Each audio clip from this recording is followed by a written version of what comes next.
I'm going to explain an American science fiction drama film called Equals. Spoilers ahead. Watch out and take care. The movie begins in a futuristic world. Mankind went through a devastating war a century earlier. The war only left 2 peninsulae suitable for inhabitants. One of the peninsulae works under a legislative body called the Collective. The Collective has set extreme rules and laws to make sure such a war does not emerge again. The citizens of the peninsula are called the members, and the Collective monitors and controls all of the members' actions. With a futuristic approach to solving the problem, everyone in the peninsula is made mentally stable. All emotions and diseases have been eradicated. People live an automated life. They do not talk to each other unless they have to. The concept of friendship and relationship is gone, and any show of emotion is considered illegal. Marriage is non-existent, and any form of sexual activity is contrary to society's rules. Babies are born strictly through artificial insemination. On the other hand, no one knows what is in the other peninsula. People assume that primitive human emotions are allowed there. Silas is a member of the peninsula. He too is mentally stabilized and is void of any emotions. He works as an illustrator at Atmos. When Silas walks out of his futuristic home, we see that everyone around him is in white attire. Large skyscrapers spread throughout the city, and everyone seems to be automated. As per usual, he walks into his workplace. A voice announces a disease called the switched-on syndrome, more commonly called SOS. It is a condition in the members of the peninsula where their mental stabilization stops working, and they start to get their emotions back. It has 4 stages and is considered fatal by the Collective. The members are daily reminded of the effects of SOS via an announcement. Nia is Silas' colleague and a fellow member of the peninsula. That day at lunch, the members eat in their outdoor cafeteria. While they engage in a conversation about work, Nia stays especially quiet. While returning home that night, Silas comes across 2 guards restraining a man named David. A woman who is also restrained screams David's name in dismay. The 2 are suffering from SOS and have gained their emotions back. They are being taken into a facility called DEN, defective emotional neuropathy. DEN was established by the Collective to hold in the patients suffering from SOS. While not many people know of what occurs inside the place, it is rumored that the people from the 4th stage get killed mercilessly as the stage is beyond healing. The display of emotions unsettles Silas. He then comes back to his apartment and we get a full view of it. It doesn't have any decoration or furniture and is highly modernized. To pass his time, Silas plays a futuristic puzzle game. The following day, Silas listens to the news, which reports that David and his partner were arrested for being engaged in sexual activities. As Silas and his team work that day, a man jumps from the top of the building to commit suicide. The team watches the dead body and talks about it coldly. Just then, Silas notices signs of human emotions in Nia. Her hands are tightened and she seems nervous. He notices the oddness but doesn't think much of it. Later, they are in an auditorium watching a presentation, where Silas cannot stop looking at Nia. At night, he eats quickly and seems to be enjoying his food. He doesn't play with puzzles either. He is beginning to go out of his automated personality. He dreams of his trying to commit suicide and wakes up in distress and hits his head. This is the first time he has ever had a nightmare. The following day, he goes to the doctor where he meets a man named Jonas, who is in level 2 of SOS. The doctor checks Silas, and it turns out that he has level 1 SOS. He asks the doctor if he has to go to the DEN, but the doctor assures him that cure at level 1 is easy and possible. At lunch, Silas again keeps staring at Nia. He seems to be observing her facial features. Silas gets his medication for SOS and takes it at night, while listening to a voice narrating the effects and causes of SOS. The voice adds that people with the last stage of SOS, stage 4, are taken to DEN and are electrocuted for showing emotions. The sick will go through a pain-free death scenario. The following day at work, Silas cannot concentrate and is distressed. He even cries while working and tries to hide it from his colleagues. He follows Nia around work at all times. The next morning, he switches his work with a colleague to get closer to Nia. As she explains the work to him, he doesn't seem to concentrate and keeps staring at her. Silas stays late after work and listens to Nia's recorded voice on her computer. He has begun falling in love with her. The next day, Silas and his team are in a meeting, when he accidentally drops a mug of coffee. He admits that he is suffering from level 1 SOS. The group collectively decides that Silas should stay as far as possible while working, so that the others feel more comfortable. After work, as Nia leaves for her apartment, Silas follows her. Nia catches him in the act, but Silas in turn questions her if she has SOS too.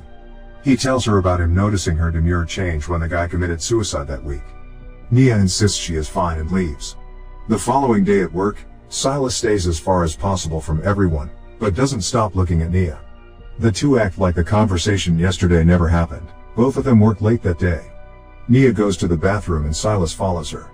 He gets into her bathroom stall and goes inside. The two are close when they touch each other for the first time. Silas feels Nia's face in awe. Nia reveals that she is at SOS for a year now. She never went to the doctor because she was afraid of being sent to the DEN. She then tells him that their being together is too risky, so they can't meet like this again. The two get up and finally kiss. It is now the next day, and everyone has left the office except the two. Nia again leaves for the restroom and Silas follows.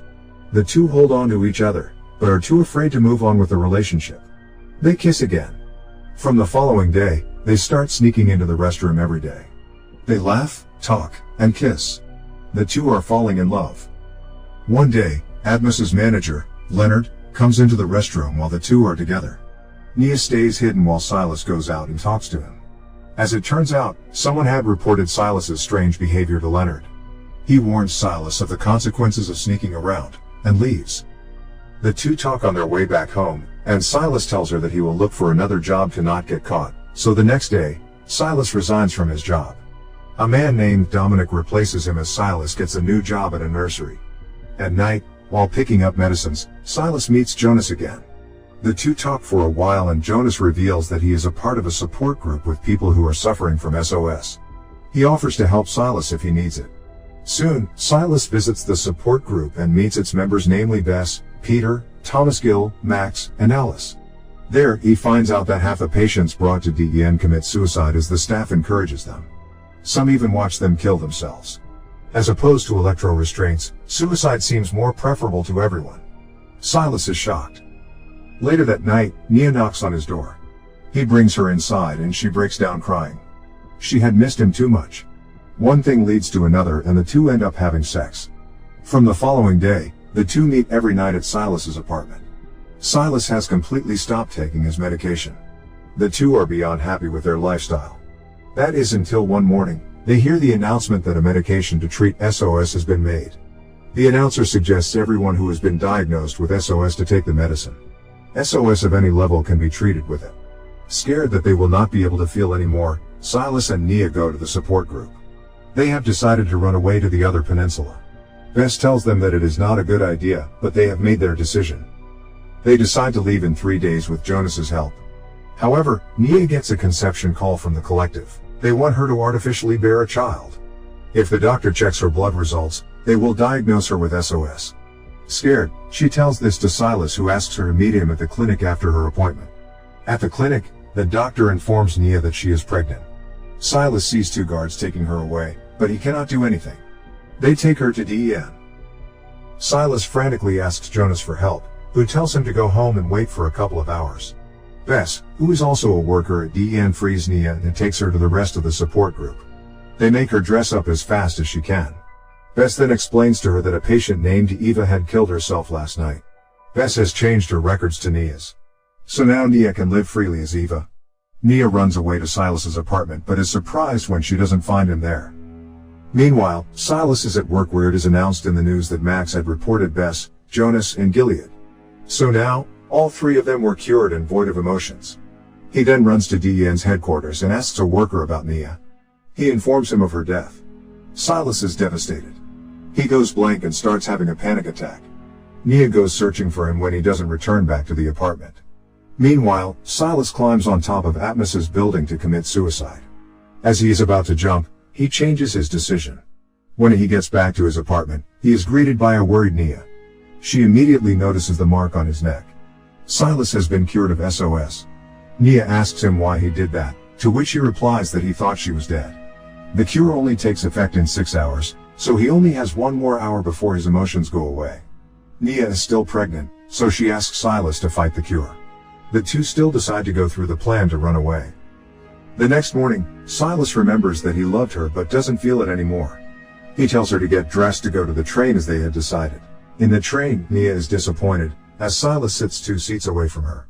Nia reminisces of all the good times with Silas. Just then, he sits on the seat beside her and holds her hand, suggesting that he will soon recover and gain his emotions back.